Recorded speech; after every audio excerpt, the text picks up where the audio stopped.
Hi guys, welcome back to my channel. तो आज मैं आप लोगों के साथ अपना पूरा एंगेजमेंट एक्सपीरियंस शेयर करने वाली हूँ, उसके पीछे की पूरी स्टोरी बताने वाली हूँ।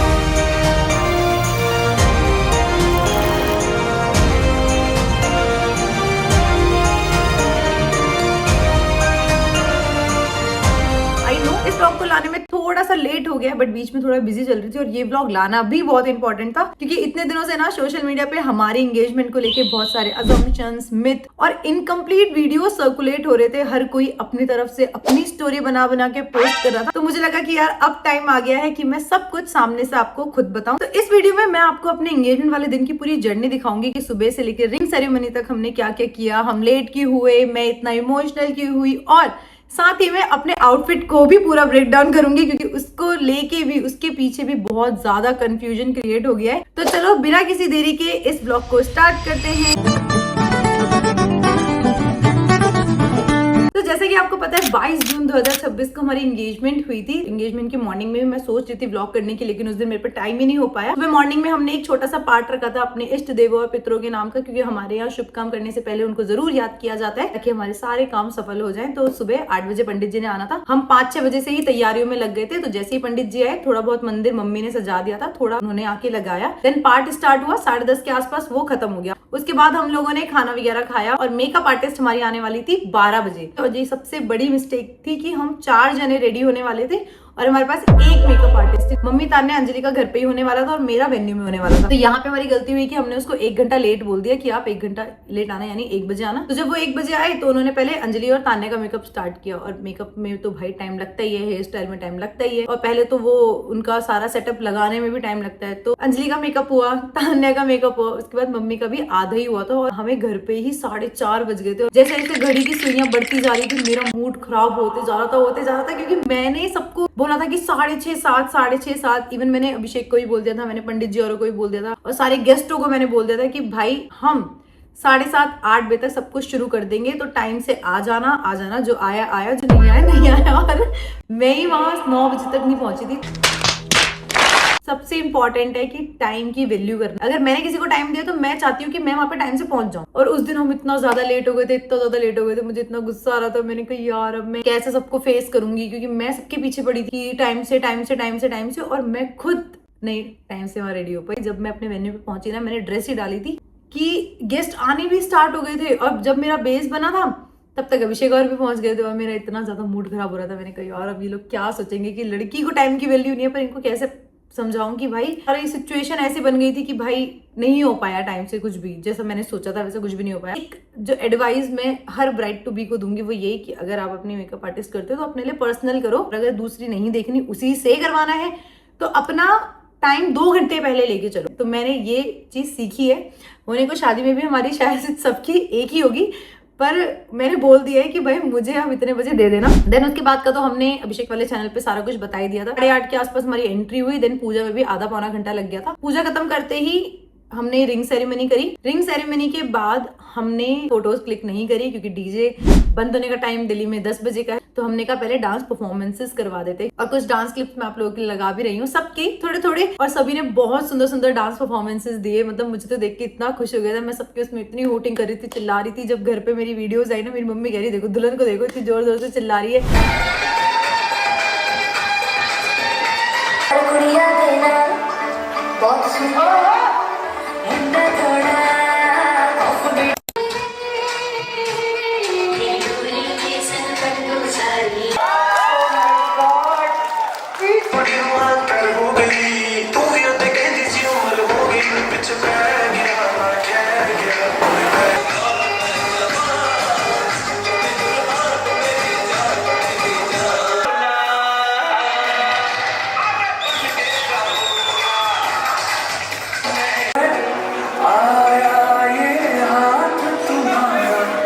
डांस के बाद सारा कुछ फोटो सेशन स्टार्ट हो गया, और देन मेरे और अभिषेक का थोड़ा बहुत हुआ, ज्यादा नहीं हो पाया। उसके बाद हमने थोड़ा खाना खाया। खाना खाने के बाद ऑलमोस्ट गेस्ट सारे जाने लगे, और इतनी हौच पौच हो गई थी एंगेजमेंट में कि मैंने वो जो गिफ्ट हैम्पर सबके लिए बनाए थे, इतनी मुश्किल से मैंने, पता है, खुद से कस्टमाइज करवाए थे। मतलब खुद ही कस्टमाइज करे थे। मैं खुद गई थी, मुझे मतलब जैसा बैग चाहिए था, जैसा हैम्पर चाहिए था, कुछ यूनिक सा, मुझे वो कहीं नहीं मिल रहे थे हमारे लोकल एरिया में, सब वो बास्केट वाले दे रहे थे। तो मुझे बास्केट नहीं चाहिए थी, मुझे वो जूट बैग ही चाहिए था। और वो मैंने सब जगह पता करा, फिर मैंने ऑनलाइन सर्च करना स्टार्ट किया, बट हमारे पास टाइम बहुत कम था, तो उन्होंने कहा इतने कम टाइम में तो नहीं हो पाएगा।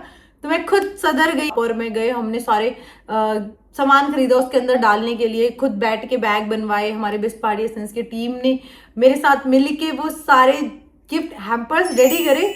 और एंगेजमेंट वाले दिन जो शुरू में गेस्ट निकले ना, उनको हम दे भी नहीं पाए, क्योंकि सब कुछ इतना हौच पौच हो गया था, सब जल्दी जल्दी हो रहा था, तो वो चीज रह गई थी। बट फिर भी हमने कुछ अभिषेक और के घर भिजवा दिए थे कि तुम्हारी तरफ से जो लोग रह जाए तुम उनको दे देना, और कुछ हम वापस अपने घर ले आए थे। कुछ मैंने वेन्यू पे जितने भी वहां पे वेटर्स थे उन सबको दे दिए थे, डोर पे जो गार्ड्स वगैरह थे उन सबको बांट दिए थे, जो बच्चे थे वो हम वापस घर ले आए थे। और वो बहुत सारे थे, बहुत सारे बच गए थे। इतना सब कुछ बांटने के बाद भी घर कम से कम 50 हैम्पर्स वापस आए थे। तो ये था हमारा एंगेजमेंट डे, हम थक गए थे बहुत ज्यादा। अब मैं आप लोगों को बताती हूँ सब चीज। तो जो मैंने वेन्यू किया था वो मैंने वेन्यू कड़कड़डूमा के पास किया था, वहां पे यूनिटी 1 मॉल है, उसी के पास में एक बैंकेट है, ग्लोरियस बैंकेट। भाई मस्त, एकदम मस्त, मतलब जैसा मुझे चाहिए था वो वैसा ही था, मेरे बजट के अंदर था। और वहां की सर्विसिंग A1 सर्विसिंग, खाना तो ऐसा भाई, गेस्ट जो सबके फंक्शंस में कोई एक गेस्ट तो निकल ही जाता है जो बोल दे कि खाना तो अच्छा नहीं था या ये तो यहाँ नहीं था। ऐसा कोई हो ही नहीं सकता। क्यों? क्योंकि खाना इतना टेस्टी और मेन्यू तो खत्म ही ना हो भाई। 4 तो डेजर्ट थे, उसके बाद मेन कोर्स इतना था, स्टार्टर से ही बंदों ने पेट भर लिया। वो कह रहे यार हम तो खाना ही नहीं खा पाए, हमें समझ नहीं आ रहा था हम ये खाएं वो खाएं क्या खाएं, मतलब।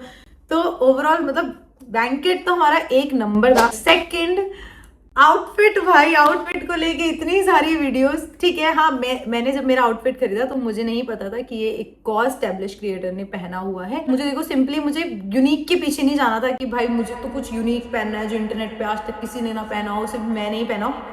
ऐसा मुझे कुछ नहीं चाहिए था। मुझे चाहिए था कि बस जो चीज मेरे पे अच्छी लगे।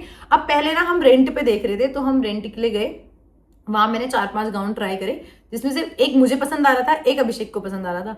लेकिन मेरा मन था कि अभी तो हमने बस एक ही दुकान एक्सप्लोर करी है, अभी हम थोड़ा सा और देख लेते हैं। फोर्थ जो हमारा स्टोर था ना, वो हमारा संगम स्टोर था, जो कि लाजपत नगर पे है। वहां से मैंने अपना गाउन परचेज किया था, जो कि मुझे अप्रॉक्स 32,000 का पड़ा था। और गाउन बहुत ही ज्यादा एलिगेंट था, सुंदर था। जब मैंने ट्राई किया तो मुझे बहुत ज्यादा सुंदर लग रहा था, ऊपर से मेरे बजट में था। तो बस ये फाइनल हो गया कि मैंने गाउन रेंट पे नहीं लिया, मैंने परचेज किया था। तो देखो बस इतना ही मैटर करना चाहिए कि आप पे वो चीज कैसी लग रही है, बाकी दूसरे ने पहना नहीं पहना वो सारी चीजें कुछ मैटर नहीं करनी चाहिए इंसान की लाइफ में। और मुझे तो बस इतना ही, मैं तो बहुत सेटिस्फाइड हूँ। रही बात, हमने इस बार की एंगेजमेंट की मोस्टली शॉपिंग हमने लाजपत नगर से ही करी है। मम्मी, तान्या और अंजलि, इन तीनों के लहंगा, मतलब अंजलि और तान्या का लहंगा और मम्मी की साड़ी हमने कशिश से लिए, जो कि लाजपत नगर में ही है उसका स्टोर। और इनके भी 15,000 से 20,000 के बीच के तीनों के ही लहंगे और साड़ी हैं। और पापा का और मेरा हमने संगम से लिया था। मीचू, मीचू और जय, इन तीनों के कपड़े हम गांधीनगर से लेके आए थे। जय ने तो अपना पूरा कस्टमाइज करवाया था, उसका रेडीमेड उसको जैसा चाहिए था वैसे नहीं मिला। ओवरऑल हमारा सारा मोस्टली जो शॉपिंग थी इस बार हमने लाजपत नगर से करी। मोस्टली हमने घर का सामान भी लाजपत नगर से ही खरीदा। लाजपत नगर मार्केट वैसे तो अच्छी है, बट थोड़ी सी एक्सपेंसिव है। हाँ, आपको सच बताऊं, मतलब इसमें मैं कोई शो ऑफ नहीं कर रही हूँ, बट मेरा मन था कि मुझे मेरी एंगेजमेंट में ऐसे चाहिए, ऐसे चाहिए, ऐसे चाहिए, ऐसे चाहिए। तो वो चीज मैंने अपनी सारी पूरी करी। बेशक से मेरा खर्चा बहुत ज्यादा आया, क्योंकि मेरा मन था, जब आप मानोगे नहीं, मेरी बहन की शादी हुई थी ना, तो हम नहीं कर पाए वो सारी चीजें जो हम करना चाहते थे। लाइक जब उसकी एंगेजमेंट हुई, उसकी शादी हुई, तो सब चीज हमें मन मार के करनी पड़ी, दूसरों के हिसाब से करनी पड़ी, क्योंकि पूरा खर्चा तो हमने नहीं उठाया था। खैर हमारी दादी भी थी जिन्होंने हमारा पूरा पूरा साथ दिया था मेरी बहन की शादी में। तो भाई वही है, जब कोई दूसरा तुम्हारे लिए कर रहा होता है तो तुम्हें उनकी सुननी पड़ती है। और मैंने सारी चीजें देख ली थी और मुझे वो दोबारा से चीजें रिपीट नहीं करनी थी। तो मैं तो बस इतना कहना चाहूंगी कि भाई पैसा कमाओ, खास करके लड़कियों को। जो लोग बोलते हैं ना कि पैसा ही सब कुछ नहीं होता, तो पैसा सब कुछ नहीं होता, लेकिन पैसे से ही सब कुछ होता है। और अगर आपके पास पैसा है ना तो लोग आपकी सुनेंगे, अगर आपके पास पैसा नहीं है तो लोग आपकी नहीं सुनेंगे, आपको कोई इंपॉर्टेंस नहीं मिलेगी। ये मैं अपना पर्सनल एक्सपीरियंस आपको शेयर कर रही हूँ। तो बस ज्यादा कुछ मैं इसको खींचूंगी नहीं, वरना ये किसी और लाइन पे चली जाएगी वीडियो। तो बस इतना ही है कि मेहनत करो और अपने सपने पूरे करो। नेक्स्ट जो मुझे थोड़ा सा बहुत अजीब लगा कि कुछ जितने भी मोस्टली गेस्ट हमारे एंगेजमेंट में आए थे, उन्होंने बहुत सारी चीजें हमसे पहले ही रिवील कर दी थी। जो बहुत ऑकवर्ड था मेरे लिए भी और अभिषेक के लिए भी। हमें ये हो गया था कि ये क्या, किसी दो जने के स्पेशल मोमेंट्स होते हैं, कुछ मेमोरीज होती हैं, वो किस तरह से उसको हमें लोगों को शो करना है। तो ये था मेरा कुछ एंगेजमेंट का एक्सपीरियंस। सब कुछ अच्छे से हो गया, कोई लड़ाई झगड़ा नहीं हुआ, जो कि हमारी इंडियन फैमिलीज में तो होता ही होता है, बट वो नहीं हुआ। खाना सबसे बेस्ट था, खाने पे कोई टिप्पणी नहीं कर पाया, तो मुझे वो चीज़ बहुत अच्छी लगी कि कोई नहीं बोल पाया कि खाना अच्छा नहीं था। तो मैं बहुत ज्यादा खुश थी। वीडियोग्राफर हमारे बहुत अच्छे थे, उनकी आईडी पे मैं टैग कर दूंगी। कोमल ने भी बहुत अच्छा मेकअप किया था, उसकी आईडी पे मैं टैग कर दूंगी। और कामिनी ने मेरे नेल्स बहुत अच्छे किए थे, उसकी आईडी भी मैं आपके लिए टैग कर दूंगी। और बैंकेट भी मैं आपके लिए टैग कर दूंगी। पर मेहंदी मैं आपको सजेस्ट नहीं करूंगी, क्योंकि उनके साथ मेरा बहुत बुरा एक्सपीरियंस गया था। वो कीप बहुत बुरी लेकर आए थे, मम्मी औरों की मेहंदी तो बिल्कुल भी नहीं रची। तो वो चीज बहुत अजीब सी थी कि हमने पेमेंट के लिए भी कुछ भी हमने ऐसा नहीं किया था, किसी से भी मैंने मतलब डिस्काउंट नहीं मांगा था, क्योंकि मेरा था कि मेरा स्पेशल डे, किसी को ऐसा ना लगे कि हम उनका फायदा उठा रहे हैं। तो सबको हमने जिसने मांगा हमने उतना ही दिया, और इन रिटर्न उन्होंने हमें उतनी ही अच्छी सर्विस दी। बट मेहंदी से हम बिल्कुल सेटिस्फाई नहीं थे, क्योंकि कीप रची ही नहीं, और सबसे मेन तो मेहंदी ही होता है। मेरी तो फिर भी दूसरा वाला स्टेन था तो मेरा हल्का आया, बट मम्मी औरों का तो आप देखते कुछ भी नहीं आया था। बस यही था मेरा ओवरऑल एंगेजमेंट का एक्सपीरियंस। आई होप आपको ये वीडियो अच्छा लगा हो, और आपको मेरी इस वीडियो से कुछ सीखने को ही मिला हो, मुझसे कुछ सीखने को मिला हो, तो मैं बहुत ज्यादा हैप्पी होंगी। अगर आपको ये वीडियो अच्छी लगी हो तो लाइक कमेंट शेयर करना, और अगर आप मेरे चैनल पे न्यू हो तो चैनल को सब्सक्राइब करे बिना मत जाना। बाकी अभी के लिए इस व्लॉग में इतना ही, बाय।